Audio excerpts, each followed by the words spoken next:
السلام عليكم ورحمة الله وبركاته. إن شاء الله معادنا النهاردة مع كبسولة جديدة من كبسولات الجودة. النهاردة هتكلم على الوير هاوس، المخازن.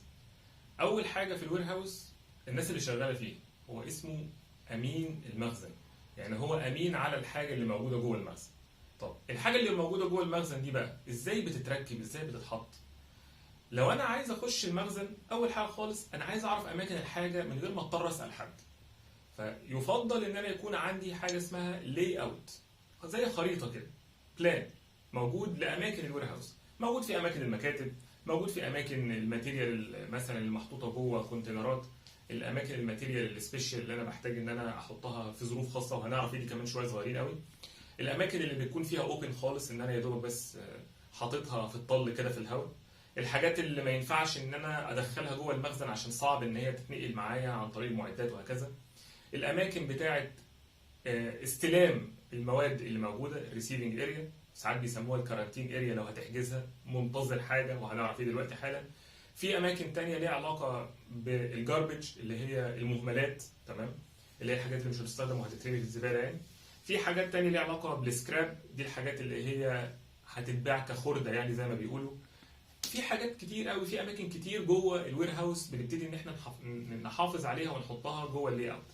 برضه بيختلط على الناس ان توزيع طفايات الحريق في الوير هاوس هو ده البلان. توزيع طفايات الحريق لو موجود جواه الاعمال اللي انا بتكلم فيها دي او الاماكن اللي بتكلم فيها، تمام زي الفل. طب لو مش موجوده، ما هي كده بقت اماكن طفايات حريق بس، اللي هو مكان كابل الكهرباء هنا، مكان الوحده الرئيسيه هنا، مكان الطفايات هنا. وهنا بقى يحضرني موقف طريف جدا. حد بيقول لي يا باشمهندس انت خليتنا نشتري طفايات حريق وما استخدمناهاش.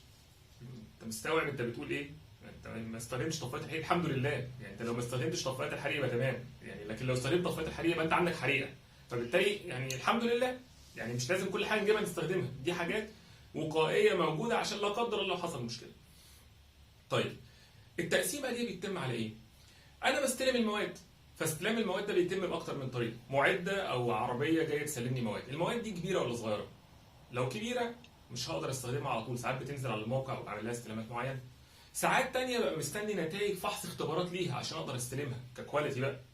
طب ساعات تالتة الحاجة دي بتتحط في مكانها زي ما هي، زي حديد التسليح كده. طب وعلى ذكر حديد التسليح، اتأكد لما تستلمه ان هو يكون مرفوع عن الارض، يكون في تحتيه براطين خشب اللي هي عروق الخشب الكبيرة موجودة علشان بس ما يلمس الارض، عشان ما يبص. حاجة تانية، احنا دلوقتي في شتاء، غطيه عشان لو جت مطر لا قدر الله ولا حاجة ما يحصلوش صدى.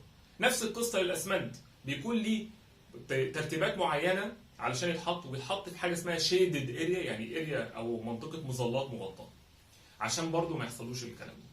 في نقطة مهمة جدا برضو ليها علاقة بالمخازن، لما تيجي حضرتك تشتغل على المواد الكيميائية أو المواد اللي بتحتاج ظروف خاصة، زي مثلا درجة الحرارة لا تزيد عن 20 درجة، 22 درجة. بنعرف مين الكلام ده؟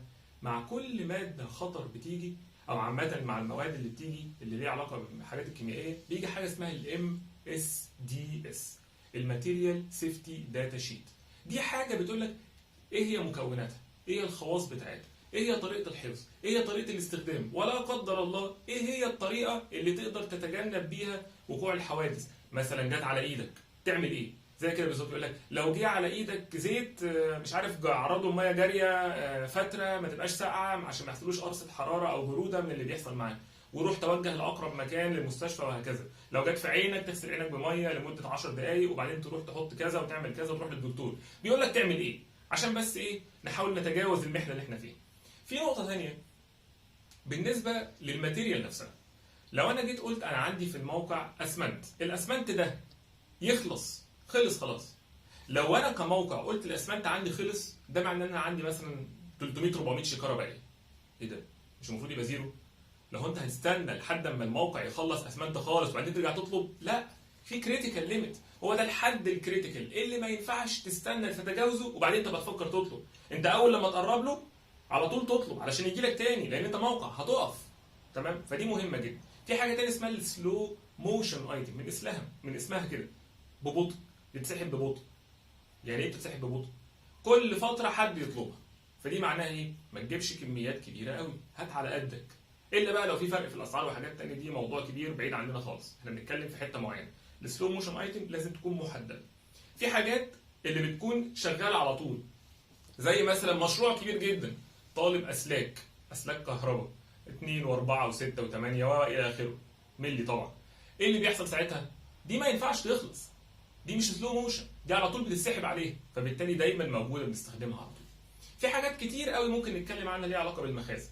اهم حاجه في الموضوع ده كله التعريف. خد بالك كل الارفف اللي موجوده دي ليها حد وزن معين وعدد ترتيب فوق بعض. تلاقي ازايز المايه يقول لك ايه، ما تحطش اكتر من 6 كراتين فوق بعض. اشمعنى؟ عشان اخر واحده من تحت هتبوظ مش اول واحده من فوق. عشان كده لازم تراعي حد الوزن بتاع كل رف من الارفف الموجوده. طبعا دي معلومات بسيطه جدا على اساس ان الناس بتوع الوير هاوس ما شاء الله عليهم عندهم من القدره والتكنيكاليتي ان هم يعملوا اكتر من كده بكتير جدا، بس دي الحاجات اللي ناخد بالنا منها احنا كده ايه بالنظر واحنا داخلين. وان شاء الله هنتكلم اكتر عن الوير هاوس، ويا رب يكون علمي وانتفع بيه. وما تنساش تعمل سبسكرايب للقناه عشان يوصلك الفيديوهات الجديده. والسلام عليكم ورحمه الله وبركاته.